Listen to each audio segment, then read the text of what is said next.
Perkenalkan, nama saya Arnolda Jansania Nenbeni, NIM 22100192, semester 3, Program Studi Ekonomi Pembangunan.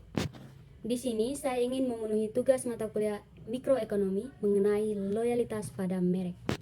Sebelum saya menjelaskan lebih jauh, tentu kita harus mengetahui lebih dahulu apa itu loyalitas merek. Loyalitas merek merupakan suatu ukuran keterkaitan pelanggan kepada suatu merek.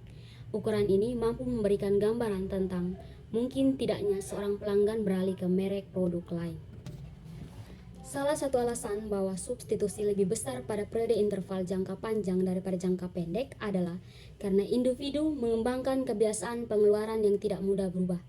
Contohnya, ketika dihadapkan pada berbagai merek yang berbeda-beda yang mengandung produk yang dasar yang sama, individu akan membentuk loyalitas pada merek tertentu dan membelinya secara teratur.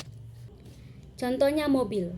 Persaingan antara pembuat mobil Amerika dan Jepang memberikan contoh bagus dalam perubahan loyalitas. Sebelum tahun 1980-an, masyarakat Amerika sangat loyal pada produk mobil Amerika. Mereka membeli kembali merek yang sama adalah pola yang umum.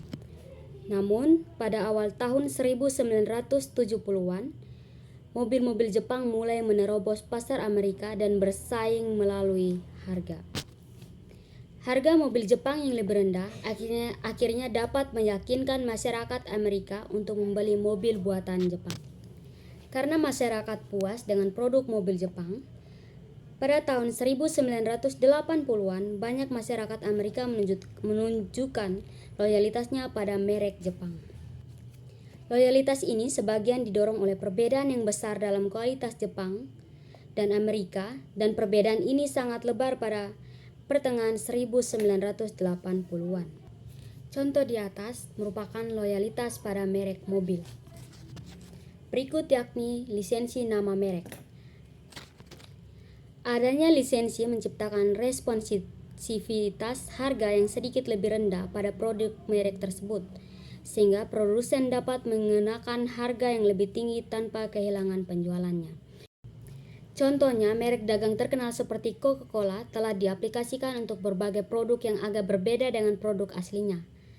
Misalnya, Coca-Cola pada suatu saat memberikan lisensi nama dan simbol terkenalnya dengan pembuat kaos atau blue jeans, dengan harapan bahwa pengguna merek ini akan mendiferensiasikan produknya dari pesaing generiknya. Kompensasi lebih besar terhadap pengurangan harga dalam kasus ini. Misalnya, sejumlah produsen perangkat lunak komputer telah menemukan bahwa mereka dapat meningkatkan penerimaan total mereka dengan menjual produknya pada harga yang lebih rendah. Tambahan penggunaan sebagai reaksi penurunan harga akan lebih besar sebagai kompensasi harga yang lebih rendah tersebut. Misalnya, jika permintaan adalah elastisitas uniter, pengeluaran total akan tetap sama meskipun harga berubah. Pergerakan P dalam satu arah menyebabkan pergerakan Q dengan proporsi yang tepat berlawanan dan harga total dikalikan kuantitas tetap tidak berubah. Meskipun harga selalu berfluktuasi secara substansial, pengeluaran total tidak berubah pada barang tersebut dalam kondisi permintaan elastis uniter.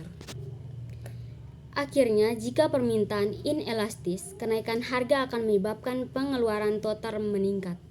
Kenaikan harga dalam situasi inelastis tidak menyebabkan pengurangan yang cukup besar pada kuantitas yang diminta dan pengeluaran total akan meningkat. Hubungan antara elastisitas harga dan pengeluaran total dapat disimpulkan dalam tabel 4.2. Jika permintaan adalah elastisitas, dalam merespon kenaikan harga pengeluaran akan turun. Namun dalam merespon penurunan harga pengeluaran akan naik. Jika permintaan adalah elastisitas uniter, dalam merespon kenaikan harga pengeluaran akan tidak berubah, namun dalam merespon penurunan harga pengeluaran tetap tidak berubah.